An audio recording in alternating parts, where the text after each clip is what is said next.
कराची में बल्दियाती इंतखाबात से मुतालिक इलेक्शन कमीशन के फैसले के बाद MQM ने सर जोड़ लिए हल्का बंदियों की दुरुस्तगी से दस्तबरदार न होने का फैसला कर लिया। इलेक्शन में मैदान खाली न छोड़ने पर भी इत्तेफाक कर लिया। विफाकी हुकूमत से अलहदगी भी मुतवक्के है। ऐलान कुछ देर बाद किया जाएगा। इसी हवाले से मजीद बात कर लेते हैं ब्यूरो चीफ कराची अब्दुल कदीर राना से। जी अपडेट कीजिएगा अब्दुल कदीर राना। देखिए जी, इस वक्त में मुत्तहिदा कौमी मूवमेंट पाकिस्तान का जो अर्जी मरकज़ है बहादुराबाद, यहाँ पर मौजूद हूँ। यहाँ पर जो है पहले तो अनीस कायम खानी की सदारत में जो है इजलास हुआ राब्ता कमेटी का। उसमें डॉक्टर खालिद मकबूल सिद्दीकी जो कि MQM के कन्वीनर हैं वो भी मौजूद नहीं थे, मुस्तफ़ा कमाल भी मौजूद नहीं थे, डॉक्टर फारूक सत्तार भी मौजूद नहीं थे। लेकिन फिर वो आए और यहाँ पर इजलास हुआ और इजलास के बाद एक हतमी फैसला उसकी जानिब से किया गया था इस तमाम सूरत हाल पर बल्दियाती इंतखाबात के हवाले से, और कुछ देर में प्रेस कॉन्फ्रेंस ही करने वाले थे।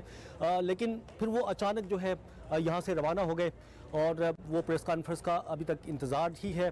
और अभी कहीं पर जो है यकीनन उनके मुज़ाकरात जो हैं वो जारी हैं सिंध हुकूमत से और विफाकी हुकूमत से।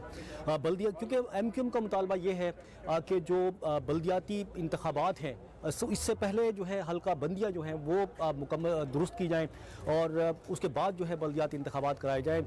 और इसी मुतालबे को